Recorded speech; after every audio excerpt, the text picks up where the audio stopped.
So, thank you very much for the invitation to be here. My name's Suzy Moat.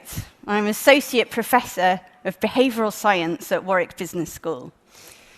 Now, my background is a mixture of computer science and psychology. And for many years, people told me this was a really strange combination. But I don't have to tell all of you how much things have really changed in the past few years. Increasingly, everything we're doing is generating data. It's from calling your friend on your phone for a chat, buying some bread in the supermarket with your credit card or reward card, or perhaps taking a ride on the tube with your Oyster card. Now, at Warwick Business School, I have the great pleasure of co-directing the data science lab. And in our lab, what we're interested in is data from the internet. So data on what people are looking for on Google, data on what pages people are looking at on Wikipedia, or data on photos that people are uploading to services such as Flickr, for example. And what we want to know is whether we can use this data to measure what people are doing in the world right now, and possibly even to predict what they're going to do in the future. So let me give you some examples. We'll start with data from Google.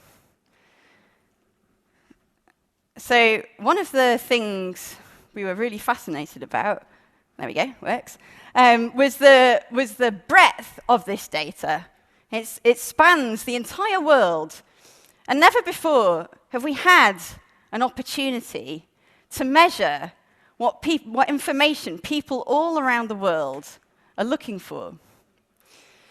The thing is, there's a bit of a challenge in using this data to compare what people in different countries are looking for, because people tend to search in different languages. Now, one day, my colleagues Tobias Preis, Stanley, Stephen Bishop and I had a moment of inspiration. And we realized there was one thing which was universal between languages, and that's the year in Arabic numerals. So, 2015, 2016, 2014, for example. So what we did is we took data from 2010 for 45 countries where we knew that they had at least 5 million internet users each. And we measured how often they were searching for the next year, 2011, and how often they were searching for the previous year, 2009. So, on this map, what you can see is that countries which are coloured in blue were looking more for the next year, 2011, whereas countries that are coloured in red were searching more for the previous year, 2009. Now, if you look at this map, you might recognise a pattern.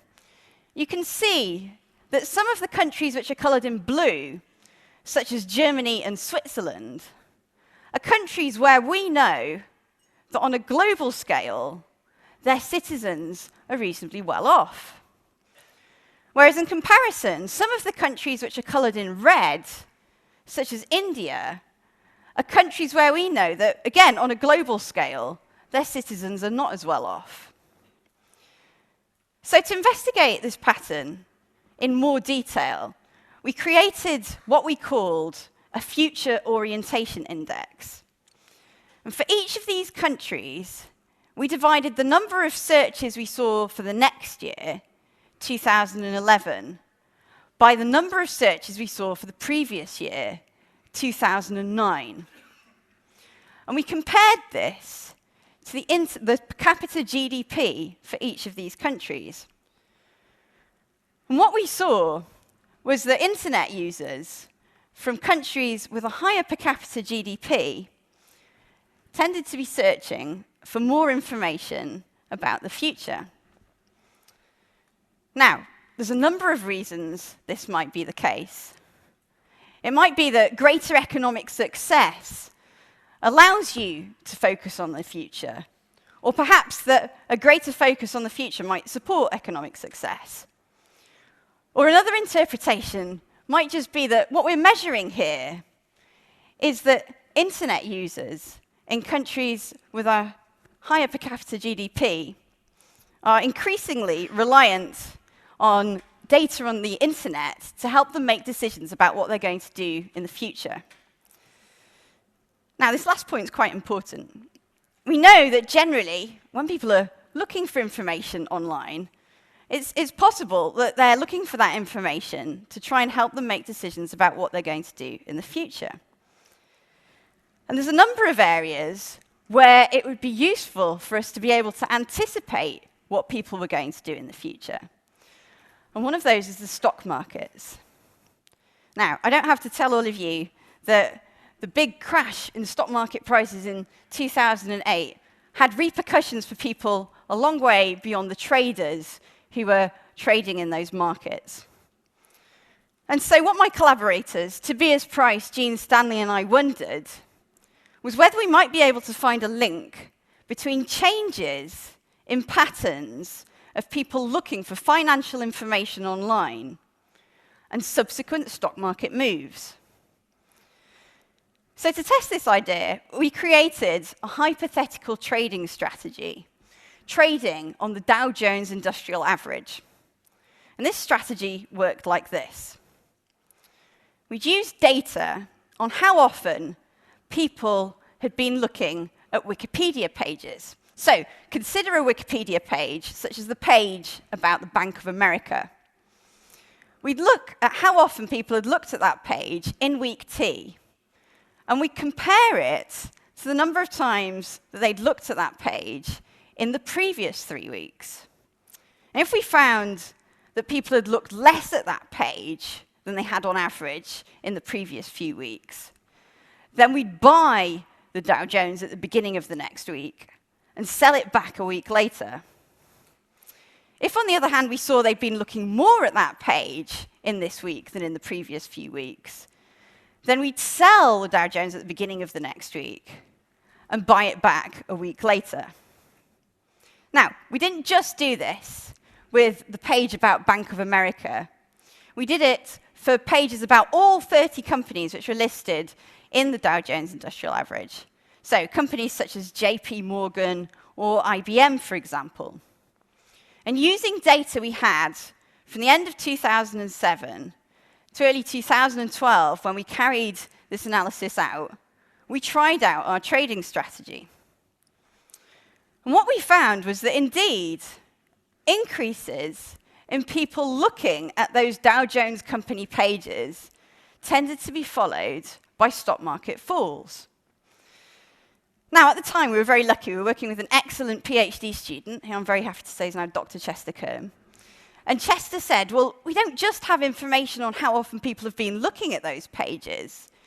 We know how often they've been editing them as well. And so Chester went off and collected all of that information, and we put that into the trading strategy as well. And what we found was that actually, if you traded on that information, the returns that you'd see were statistically no different to the returns that you'd get just trading randomly each week. So either deciding to buy or to sell, having a 50% chance of either, and making a decision that didn't depend on any decisions that you'd made in the previous few weeks. So we were excited to see this work for 30 pages, but we did wonder, might it work for a bigger set of pages? And so we went off and tested the trading strategy using data from 285 pages that Wikipedia users had labeled as being about general economic concepts. So the page on capital, page on wealth, the page on macroeconomics, for example. And what we saw was this. Again, increases in people looking at those pages tended to be followed by stock market falls, whereas there was no relationship for data on the edits.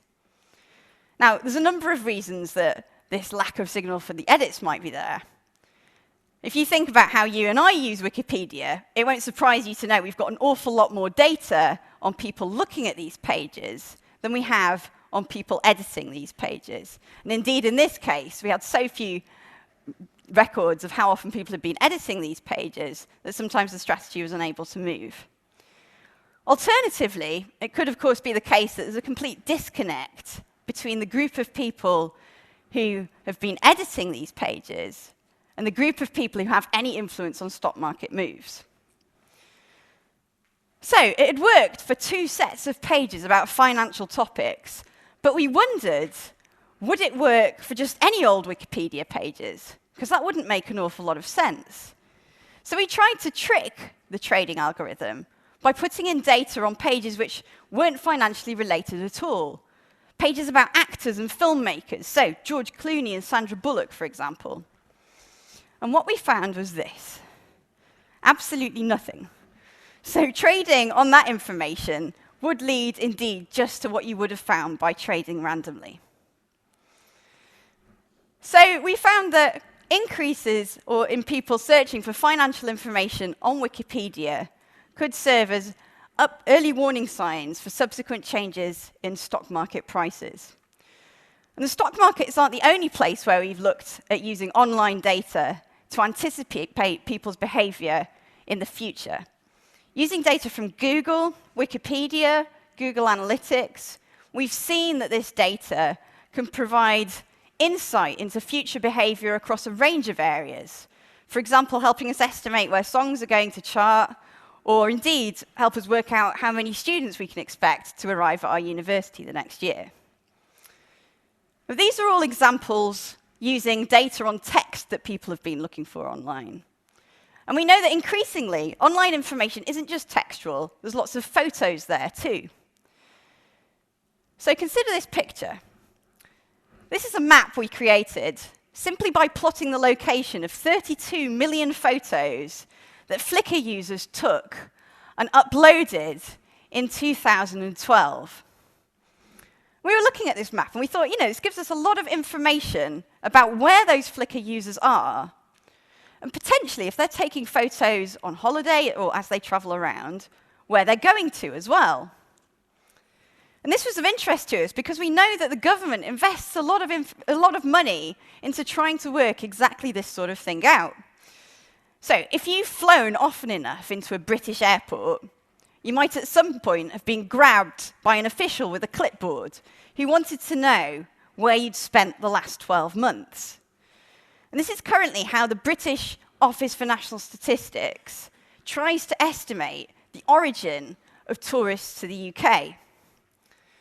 So we were looking at this map and we wondered, could we not just look at where people had taken photos in the UK and looking at photos that those people had previously taken, estimate the country in which they'd spent the previous 12 months?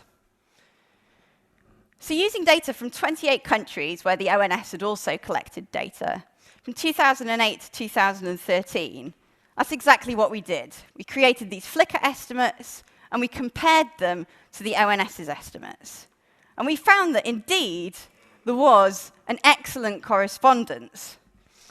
And interestingly, if you dig even further into the data, you see that the ONS has spoken to 40,000 people per year with clipboards, whereas we've managed to find 15,000 people a year for free, just looking at this Flickr data. So this was interesting, but it was only using metadata relating to the photos. We're leaving out the most interesting part, the photos themselves. So consider this picture. This is a picture of the Lake District in the UK. Now, I love the Lake District. I grew up near the Lake District. And I used to really like spending time there, because it was beautiful, and it would make me feel better. And recently, we were lucky to start working with a new PhD student, Seresinhe. And before Chanuki came to work with us, she used to run a design agency. And so she's very interested in how things look as well. And so we wondered if we might not be able to use the increasing volume of geotagged photos online to try and quantify the relationship between what a place looks like and how healthy its inhabitants feel. Now, measuring the health of English inhabitants is thankfully quite straightforward because we ask them how healthy they consider themselves to be every 10 years as part of the census. And if you map that data, then this is what it looks like. So you can see that lighter areas are areas where people are less healthy, and darker areas are places where people have reported themselves to be more healthy. Now, we normalize for things like age. You can imagine that people who are older sadly tend to say that they're less healthy. So if you look at this map, then you can see that there's areas like London where people aren't reporting themselves to be as healthy as they might do further away from the cities. So that was straightforward, but we had this question: how do we get large-scale measurements of how beautiful different places are? And this has been the barrier for policymakers and others who've been interested in this question to date. And thankfully, the answer came to us in the shape of a project that My Society set up in 2009. Now, My Society is an excellent organisation in the UK, and they were setting this up for completely different reasons. They wanted to help people choose places to live. What they did is they created a website called Scenic or Not, where they'd show people pictures, and you could rate them as scenic or not. So if you thought it was scenic, you could give it 10. If you didn't think it was very scenic at all, you could give it 1. And they showed people pictures from all over England. And so if we plot that data, then this is what we get. So that dark area up in the north is the Lake District. That's basically everybody agreeing with me that it's gorgeous. Whereas down in the southeast, sadly, London's not doing so well. And if you compare this data to the ratings of health, then you see that indeed, people who live in more scenic locations report themselves to be healthier. Now, the first thing you might wonder is, well, I've been pointing out the differences with the cities. Is this just about differences between cities and countries and suburban areas? We wondered that too, so we tried splitting England up into cities, suburban areas, and rural areas. And we saw that this relationship didn't just hold across England as a whole, but in all 3 different kinds of areas too. You might also wonder, is this just a question of income? Perhaps richer people choose to live in more beautiful areas, and they're also, as a result of their wealth, healthier. Now, we have data on income and other measures of deprivation too, so we put those into the model as well, and that's not enough to explain this relationship. A final thing you might wonder, looking at this picture, is whether scenicness isn't just about areas being very green. Now, we've been able to measure green space for a long time from satellite pictures. You can take a satellite image and estimate how green different parts of the country are. And if you do that and you map it out, you get something which looks like this. If you compare that to the scenicness map, you can see there are similarities. For example, the Lake District up in the north is both very green and very beautiful. But towards the east of England, you'll see an example of differences. So we'll see that that's rated as quite green, but not necessarily very scenic. And so we tried putting both of these types of data into our statistical models of how healthy people were reporting themselves to be. And we found that there was very little evidence whatsoever that we could ignore these subjective ratings of how beautiful places were. Across England as a whole, and in urban, suburban, and rural areas, the statistical evidence suggests that models that consider these subjective ratings of the beauty of places allow us to build much better estimates of how healthy people report themselves to be. So, I've given you a few examples. We've seen that internet users from countries with a higher per capita GDP tend to look for more information about the future. Increases in people looking for financial information online has been followed historically by stock market falls. We've seen that data on photos that people post to the internet can help us estimate how people move around, something which can otherwise be quite expensive. And we've also seen evidence that data from a crowdsourced game on how beautiful different parts of England are can give us insight into how healthy people report themselves to be. These are just a few examples of the results that we've been finding in our data science lab at Warwick Business School, that data from the internet might help us measure and possibly even predict human behavior. Thank you very much.